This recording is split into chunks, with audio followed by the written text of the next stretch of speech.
The samurai of Japan. The samurai of premodern Japan is one of history's most famous warrior castes. Their strict adherence to a martial code, their renowned fighting skills, and their willingness to die rather than be dishonored has made them icons. Historical parallels may be the Spartans of Greece or the knights of Europe's High Middle Ages, but they aren't quite the same. With their fame, the samurai became subject to historic caricature as swaggering, arrogant, sword-wielding head collectors, too. But the true samurai were more complex. So who were the samurai of Japan? Before we start, if you haven't subscribed to our channel, please do subscribe and also click the notification bell so you're always updated to Kuya Nin's amazing stories.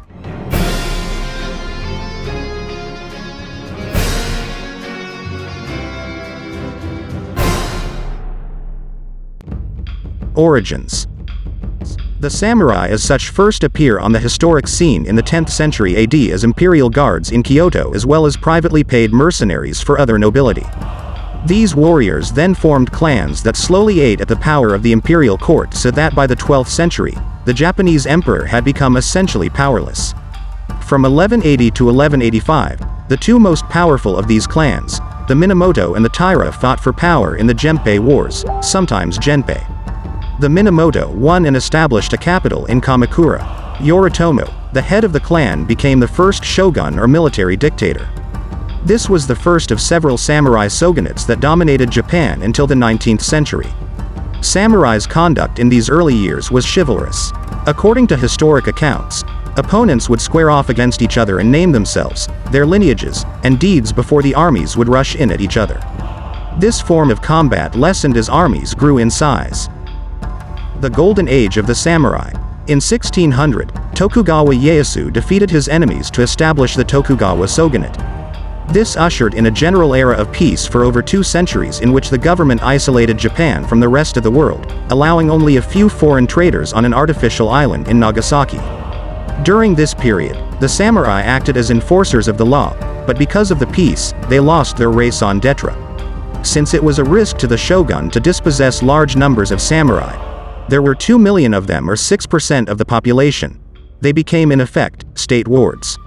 In return for loyalty to the shogun and a pledge to defend the shogunate in rare times of trouble, samurai were given a pension of rice and told to keep up their skills and remain adherents to the warrior's code.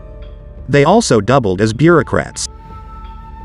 Social structure. The Tokugawa shogunate imposed a rigid class system on Japan with peasants on the bottom, followed by merchants, artisans, and samurai at the top.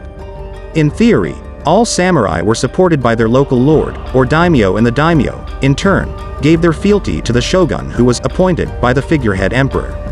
All samurai were not equal and some kinds held more status than others.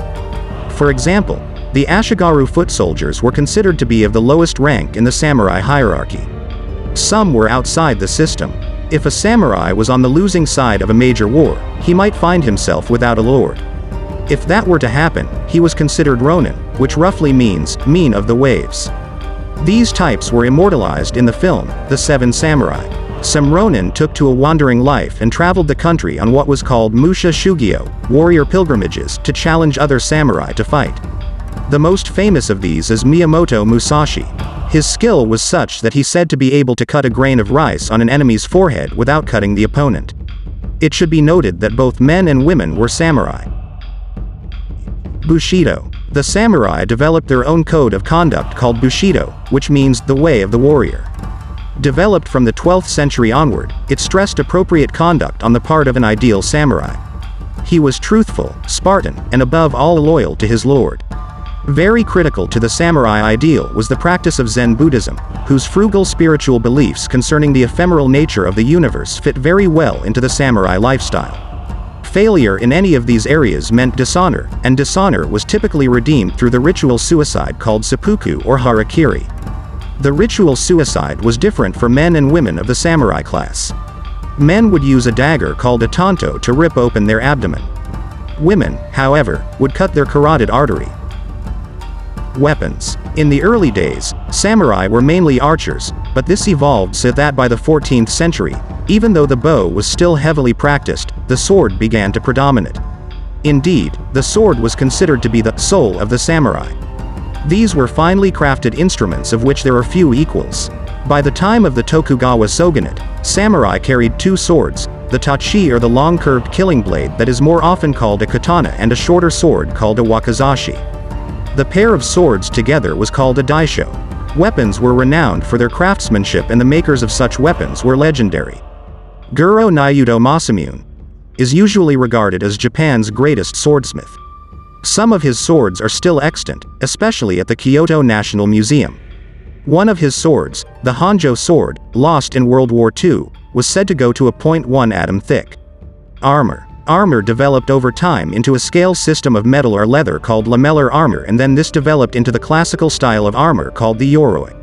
The yoroi was still a series of bound scales mixed with iron or leather. A suit entirely of iron was considered to be too heavy. It, with the ornate helmet, provided great protection but was rigid and restricted movement. The end of the age of the samurai. The end of the age of the samurai came with the end of the Tokugawa shogunate. In 1853, a squadron of American naval ships headed by Commodore Matthew Perry arrived in Japan. By this time, the technological advances of the West were so apparent that it fomented the Meiji Revolution, by which the shogunate was overthrown and the imperial government restored to power.